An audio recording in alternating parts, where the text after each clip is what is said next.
আসসালামু আলাইকুম, সবাই কেমন আছেন? আলহামদুলিল্লাহ আমরা ভালো আছি।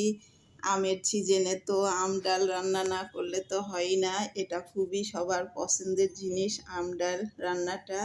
তো কিভাবে আম ডাল রান্না করে আমি আজ সেটাই আপনাদের দেখাবো। তো আমি এখন আম ডাল রান্না করতে চলে আসলাম।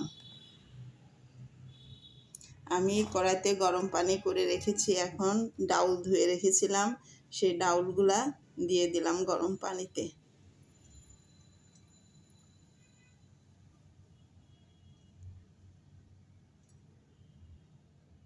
এই যে উতলায় উঠেছে, এখন আমি উপরের এই ফেনাগুলা তুলে ফেলে দিলাম, এতে ডাউলগুলা সুন্দর কালার হবে।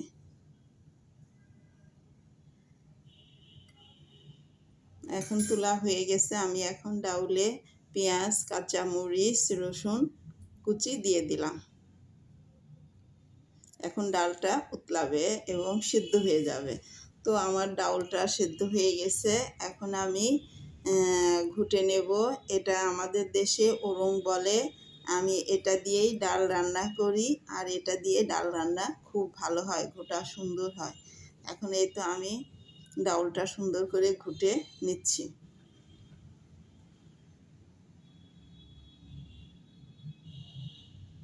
আর ওই পাশে আমি চুলাতে গরম পানি করে আমটা একটু ভাপ দিয়ে নিয়েছি,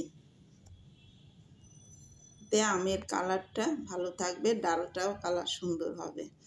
আমি এখন হলুদের গুঁড়া দিয়ে দিলাম, পরিমাণ মতো লবণ দিয়ে দিলাম, দিয়ে একটু ঘুটে সুন্দর করে ঘুটে পানি দিয়ে দেব।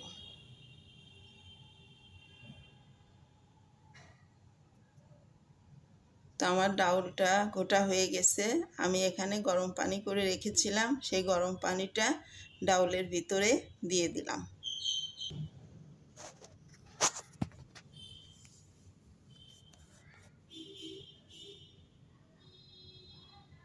সবগুলো পানি দিয়ে দিলাম, এখন ডাউলটা উতলায় উঠছে, আর উপরের যে ফেনাটা হয়েছে সেটা আমি আবার তুলে ফেললাম।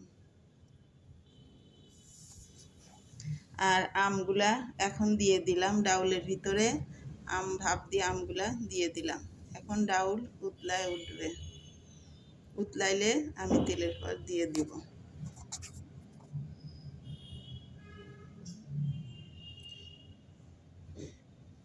উতলানো হয়ে গেছে, এখন ডাউলগুলো আমি অন্য পাত্রে উঠায় রাখলাম। তো কড়াই গরম হয়ে গেছে, এখন কড়াইতে আমি তেল দিয়ে দিলাম। কড়াই আমার গরম হয়ে গেছে, তো আমি কড়াইতে এখন তেল দিয়ে দিব। তেল দেওয়ার পরে কুচি করা পেঁয়াজ, রসুন দিয়ে দিলাম।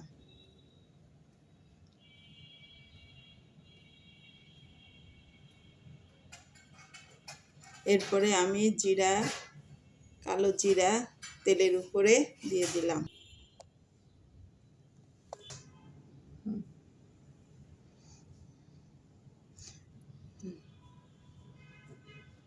তো আমি এখন পেঁয়াজগুলা ভেজে নেব।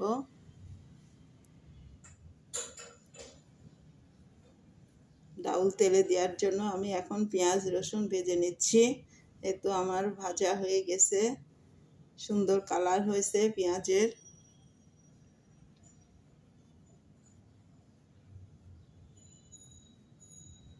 তো আমি এখন ডাউলগুলা দিয়ে দিলাম।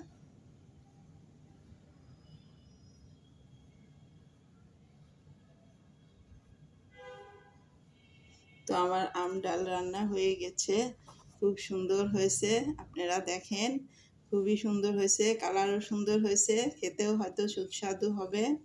যাই হোক, আমার ভিডিওটা যদি আপনাদের ভালো লেগে থাকে তো লাইক করবেন, শেয়ার করবেন, সাবস্ক্রাইব করে পাশে থাকবেন। আসসালামু আলাইকুম, আল্লাহ হাফেজ।